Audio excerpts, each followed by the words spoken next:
Welcome. Thank y'all for tuning in to another episode of Broke But Paid. I'm your host, Finesse Game. We're going to get right into the video. The last 24 hours of the late, great singer Otis Redding. This is going to be a good one, y'all. Thank y'all for rocking with me. Let's go. Yeah.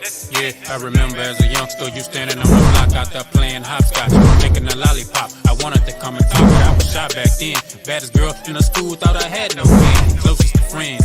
Used to pick and laugh at me, used to call me silly names, cause I was so full and tangled. Exactly how I thought it would be. Years later, I'm in the Bahamas, sipping, lifting.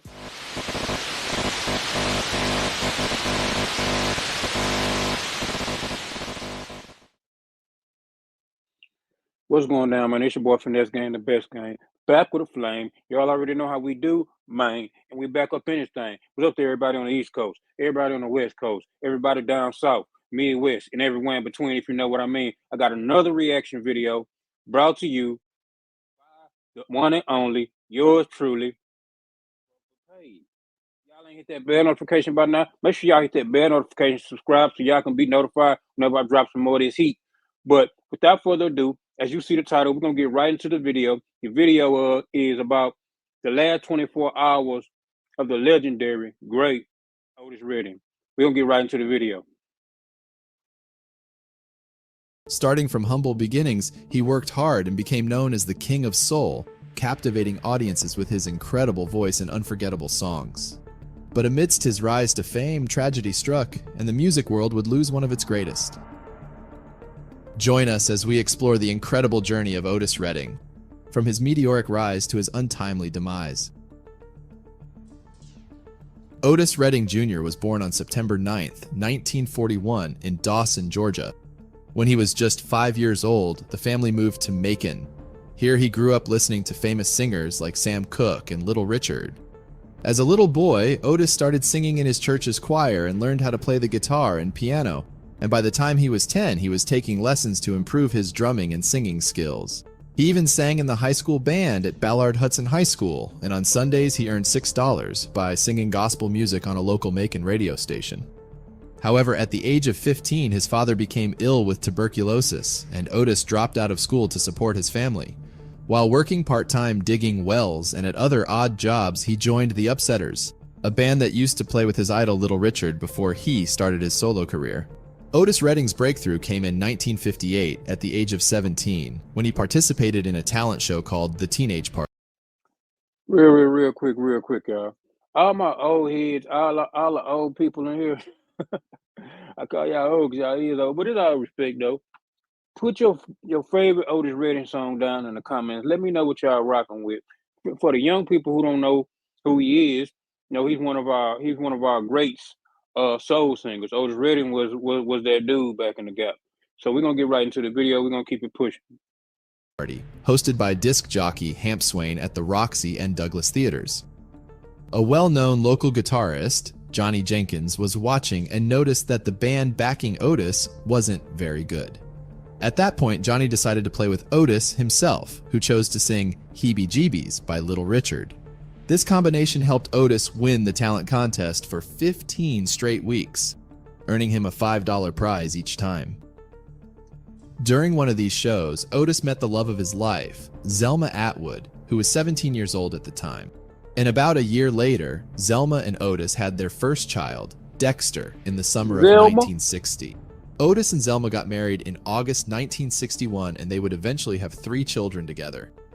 However, by 1960, Otis was set on chasing bigger dreams and made the decision to leave his newborn family behind in search of better opportunities in Los Angeles, California. And it was there that he recorded his first singles and eventually signed a contract with Stax Records. And it wasn't long before he recorded These Arms of Mine, a heartfelt ballad he had written. This track quickly gained popularity, reaching number 20 on the R&B charts in 1963. Known for his high energy in the recording studio, Otis went on to record his third album, Otis Blue, Otis Redding Sings Soul, in just one day in 1965. As a songwriter, Otis, often in collaboration with Steve Cropper, brought a fresh take on rhythm and blues with a sound that was sharp, straightforward, and powerfully vivid. In a 2015 interview with WMTV, Otis's daughter, Carla, reflected on her father's legacy. She shared, He didn't really think he could sing that well. According to my mother, he'd say, well, you know, I don't dance well, I don't really sing that great, but I just do what I can do. But the rest of the world didn't seem to agree with Otis's modest opinion of himself. Initially, his music resonated mainly with African American audiences, but it wasn't long before he broke through to a broader American pop audience. Starting with small shows in the South alongside his band, Otis's journey took him to larger stages, including the famed Whiskey A Go Go nightclub in Los Angeles, and then across the Atlantic to perform in major European cities like London and Paris. A pivotal moment came in 1967 at the Monterey Pop Festival, where his performance captivated the mostly white crowd. Until then, Otis had mainly performed for black audiences, but this event marked a turning point, setting the stage for his mainstream success. The final song of what would become his last major concert was Try a Little Tenderness, which he ended with an improvised chorus telling the audience, "I gotta go, y'all, but I don't want to go." And just as Otis's career was soaring to new heights, something unexpected happened. Before we continue, this video ain't gonna be as long as my other videos, but we gonna get into it. But before we continue, make sure y'all hit that bell notification. If y'all ain't subscribed, make sure y'all like and subscribe. It helps the channel, it helps me grow, it helps me reach a broader audience. I appreciate all the love. You know, I'm a small channel right now, but I'm growing, and I'm gonna keep being consistent with this content. You know what I mean? Like I'm gonna keep on pushing this content. You know, hey, this is what I like doing. This is what I love. You know, it helps me take care of my family. So yeah, we're gonna get right back into it. On December 10th, 1967, Otis was set to perform at the Factory nightclub in Madison, Wisconsin. Earlier that day, he phoned home, and his wife later mentioned that she told him he sounded depressed. Otis brushed it off, saying he was just tired. The band had just played 3 shows in 2 nights at Leo's Casino, and the day before, they had been guests on the upbeat television show in Cleveland. Otis had hoped to talk to all of his children, but only Otis III was awake. Father and son exchanged a few words before Otis said goodbye to his wife. He playfully advised her to be real sweet and real good, leaving out a direct "I love you," a phrase he seldom used easily. One wonders if he would have said those words had he known what the rest of the day would bring. That afternoon, around 12:30 p.m., Otis Redding and 5 members of his band, the Bar-Kays, guitarist Jimmy King, saxophonist Phelan Jones, organist Ronnie Caldwell, trumpet player Ben Cawley, drummer Carl Cunningham, and their valet Matthew Kelly climbed aboard a twin-engine Beechcraft H-18, which Otis had recently bought. The pilot was Richard Fraser, who had 1,290 hours of flying experience, with 118 of those in Beechcraft planes. Another band member, James Alexander, ended up on a commercial flight due to a lack of space on Otis's private plane. At the time, James thought he had drawn the short straw, but he would soon realize he was, in fact, the lucky one. When musician James Brown found out that Otis was flying the same model of plane he had once decided to get rid of, he warned him about the risks involved. James later reflected on the last conversation he had with Otis, saying, "On the last morning we talked, I said that plane is not big enough to be doing what you're doing. It can't carry all those people and all that equipment. You shouldn't be messing around with it like that." James continued. Shout out to James Brown, man. James Brown told him that's not gonna work, brother. Like you got all them people and all that equipment. That's not gonna work. I don't know. Like God always sends warnings, man. A lot of people don't listen, don't look at it, and don't pay attention. But it's been many situations that I've been in my whole life, like more than one situation where I heed the warning, and because I heed the warning, I live another day. Sometimes God give you that discernment, people, the Holy Spirit, whatever you want to call it, your conscience, whatever it is. Start listening to that, man. If y'all know me, I love pushing mental health. I love talking about mental health. Uh, my brand is a mental health Foxy Lifestyle. Make sure y'all check that out. I'm finna rebrand that and come back even harder with that. Appreciate our love on the clothing brand. But we're here to talk about this reaction with Otis Redding. I don't want to get too far off into that. We're gonna keep it on here. But like I say, thank y'all for tuning in. Thank y'all for rocking with me. We're gonna get right back into the video. I don't want to waste too much of y'all time. That plane was an old plane with a bad battery and a lot of service problems, and it had no business flying in that kind of weather. The weather was poor that day, with heavy rain and fog, and people at the airport advised Otis not to fly. They told him, "The weather is too bad and you shouldn't go. You need to cancel this gig." But Otis replied, "Man, I've never missed a day in my life and I'm not going to start now." Otis, who took pride in never missing a performance, didn't want to let down his fans. Despite the risks, he made the decision to proceed with the flight, saying, "Gotta make that dollar." And besides that, the pilot convinced Otis that he could get him and his band to Madison safely. So the group of 8 took off from Cleveland, Ohio, heading west towards Madison. As they approached Truax Field in Madison, just 4 miles from their destination, everything seemed to be going smoothly, and at 3:25 p.m., pilot Richard Fraser radioed for permission to land. However, shortly after, tragedy struck. The aircraft began its descent, navigating through thick clouds on its approach to land, which required it to fly over Lake Monona before reaching the airport. But just as they were nearing the shore, something went terribly wrong.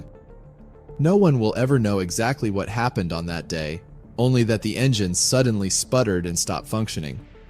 With low visibility due to low fog, the pilot was forced to rely on solely instruments for navigation, assuming they were still functioning properly at this point. In essence, he was flying blind. An eyewitness on the lakeshore reported seeing the plane flying with its left wing lower than the right before sharply banking and crashing into the lake, approximately half a mile from the land.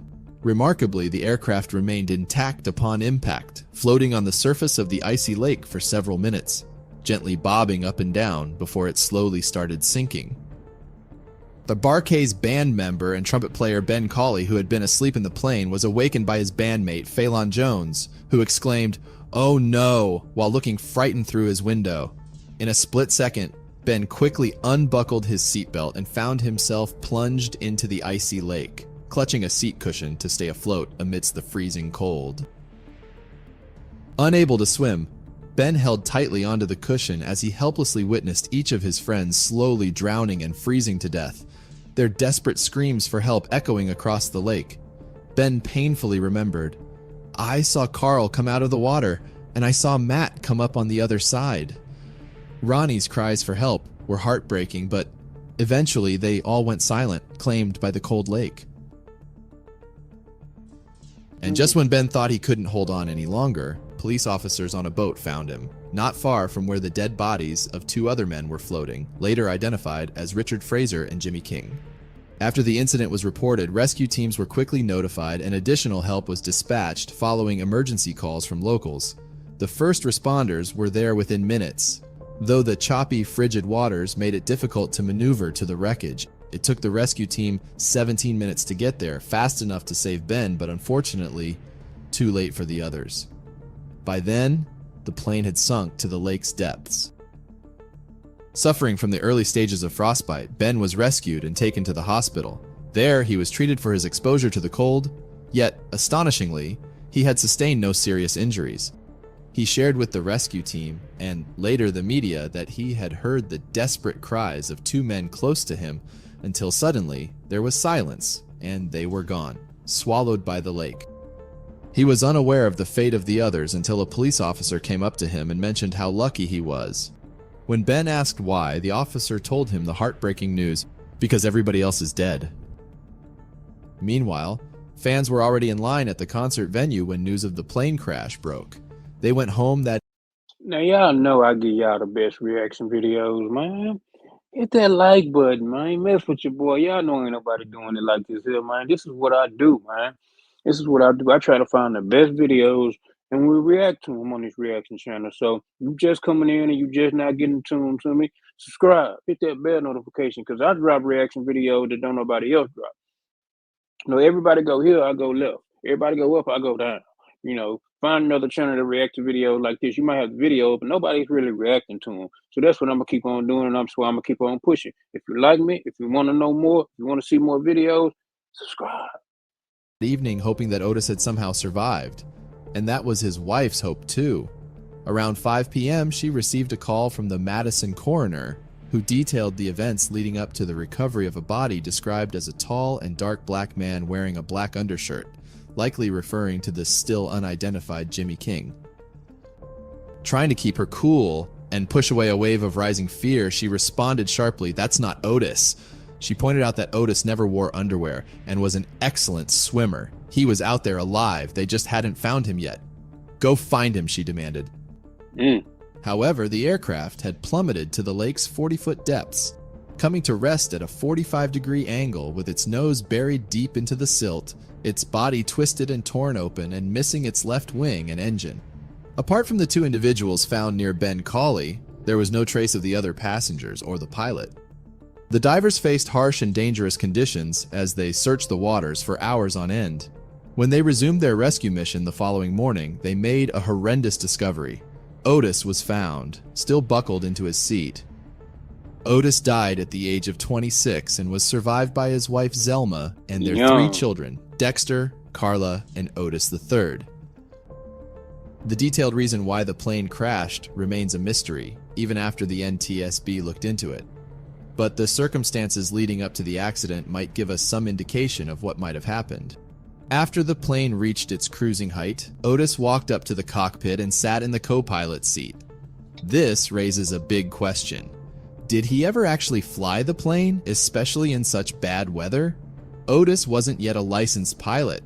He was only allowed to fly if a pilot was with him and if there were no passengers on board.